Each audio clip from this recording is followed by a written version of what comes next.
बेटी की फिजूल खर्ची। दुनिया की चकाचौंध को कौन नहीं एंजॉय करना चाहता, लेकिन क्या फालतू की मौज मस्ती में पैसा खर्च करना सही है? देखिए जरा। आजकल अच्छी नौकरी मिलना कितना मुश्किल हो गया है। सही कहा, जहाँ भी जाओ तो केवल यही सुनने को मिलता है, फिलहाल जरूरत नहीं है। और अगर गलती से नौकरी मिल भी जाए तो उस तनख्वाह से 2 वक्त की रोटी भी नहीं खरीदी जाती। हाँ यार, ऊपर से रोज सुबह शाम घर वालों के ताने सुनकर ही पेट भरना पड़ता है। अब तो तेरा खाना बिना घर वालों के ताने सुने बिना पचता भी नहीं होगा, हैं? क्यों, तेरे घर वाले कुछ नहीं कहते? कहते तो हैं, पर क्या करें, कानों को सुनने की आदत हो गई है। अच्छा, तुम्हें एक जरूरी चीज बताना तो भूल ही गया। कल ना मुझे कमल का फोन आया था। कौन कमल? जो उस मोटे सेठ के दफ्तर में काम करता है? उसने बताया कि उसकी फैक्ट्री में कुछ काम है, उसे आदमियों की ज़रूरत है और तनख्वाह भी अच्छी है, तो चलते हैं क्या? अरे वाह, पूरे दिन भर में अब कोई अच्छी खबर जाकर मिली है। अगर मैं अपने घर वालों को बताऊंगा तो वो लोग खुशी से झूम उठेंगे। तो फिर देर किस बात की, चलो सुनाते हैं घर वालों को ये खुशखबरी। थोड़े दिन बाद दोनों फैक्ट्री में जाकर काम करने लगते हैं और उनको वो काम अच्छा लगता है। शहर की बात ही अलग है। ये चमचमाती हुई सड़कें, गाड़ियों का शोर, आंखें खोल देने वाले नज़ारे। शहर की इसी चकाचौंध में लोग अक्सर फंस जाते हैं मेरे दोस्त, तुम ये मत करना। क्यों, शहरों में क्या खराबी है? हमारी सारी ज़रूरतों का सामान यहीं मौजूद है और मैं तो खूब पैसे कमाऊंगा और यहीं एक अच्छा सा घर देखकर अपने परिवार के साथ बस भी जाऊंगा। पर उसके लिए मेरे दोस्त हमें बहुत सारे पैसे कमाने होंगे, और पैसे कमाने के लिए हमें मुंह कम हाथ ज़्यादा चलाने होंगे। ऐसे ही काम करते करते 2-3 महीने बीत जाते हैं। काम करते करते पता ही नहीं चला कब 3 महीने बीत गए। अब तो घर वालों की बहुत याद आती है। हाँ सही कहा, कल माँ से बात हुई तो माँ भी यही पूछ रही थी घर कब आ रहा है। क्यों ना हम 4-5 दिन की छुट्टी लेकर गांव हुआ है। और हाँ, उससे पहले एक दिन बाजार जाकर घर के लिए कुछ सामान ले आएंगे। गांव में तो आधा सामान मिलता है, आधा नहीं। और मैंने सुना है शहर के बाजार बहुत बड़े और सुंदर होते हैं, वहाँ तरह तरह की दुकानें होती हैं। ठीक है, कल छुट्टी की अर्जी देने के बाद बाजार चलेंगे। अगले दिन बाजार में अरे वो देखो, कितनी सारी दुकानें हैं, कितना सामान, कितनी बड़ी बड़ी दुकानें। अरे देखो तो कितना सुंदर लग रहा है। अच्छा, पहले वो सामान ले ले जो लेने आए हैं। हाँ हाँ, क्यों नहीं।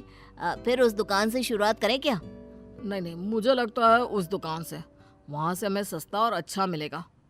और तुम्हें ऐसा क्यों लगता है? क्या वो दुकान तुम्हारे रिश्तेदार की है? नहीं, तुम्हारे। अरे दिमाग के पैदल इंसान, क्योंकि वहाँ पर ज्यादा भीड़ है और दुकान में डिस्काउंट का ऑफर चल रहा है। तुम्हें तो सब पता है यहाँ के बारे में। अब चलोगे भी? हाँ हाँ चलो। अरे बस भी करो, कितना सामान लोगे? चलो ना, उस दुकान में भी देखते हैं। सारा जरूरत का सामान तो हम ले चुके हैं, अब तुम्हें कौन सा सामान चाहिए? जब हम दुकान के अंदर जाएंगे तभी तो पता चलेगा कि हमारे पास क्या नहीं है। बस ये आखिरी दुकान है, इसके बाद सीधा घर चलेंगे, ठीक है? ठीक है, पक्का। अब चलोगे भी अंदर?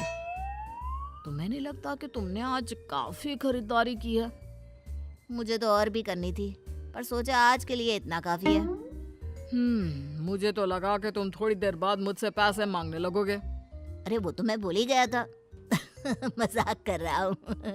फिर कभी आएंगे। आज सच में बहुत मजा आया। वैसे घर वाले अपने लिए तोहफे देखकर बहुत खुश हो जाएंगे।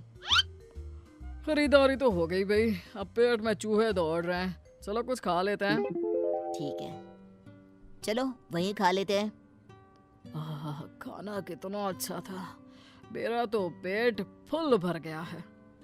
रोजाना कैंटीन का वो बेस्वाद खाना खाकर मेरा मुंह भी बेस्वाद हो गया था।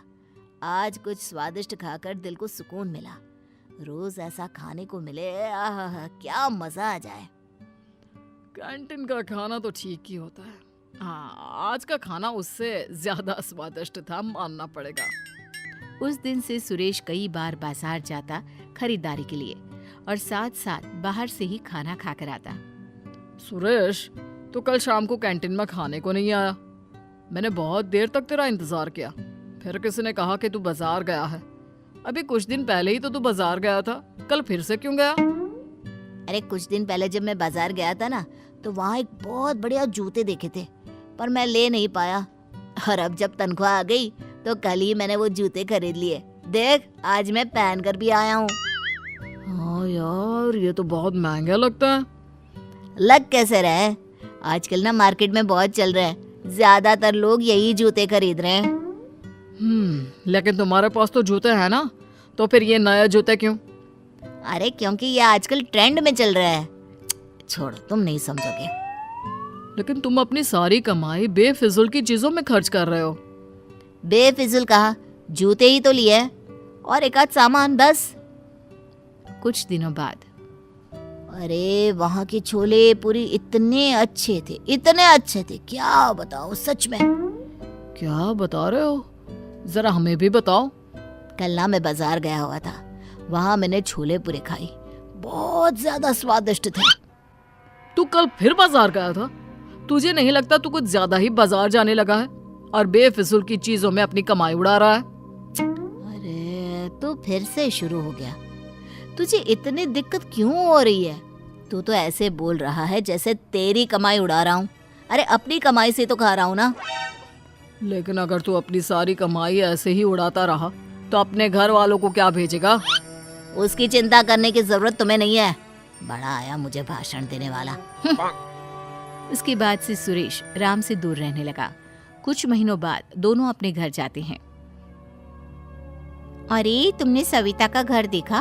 उसने कितना शानदार घर बनवाया है। हाँ, मैंने देखा। जैसा मकान शहरों में देखने को मिलता है ना। मैंने सुना है उसका बेटा राम शहर में नौकरी करता है, उसी की वजह से वहाँ एक पक्का मकान बनवा पाए।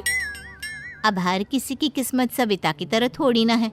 इतना मेहनती बेटा, नहीं तो काम तो सुरेश भी वही करता है, पर क्या करे, उसने अपनी सारी कमाई फिजूल की चीजों में खर्च कर दी। दूर से सुरेश सब बातें सुन रहा होता है। काश मैंने तब राम की बात मान ली होती तो आज ये सब सुनना नहीं पड़ता। अब पछताने से क्या फायदा दोस्त, तुम अपना पैसा फिजूल चीजों में बहा चुके हो।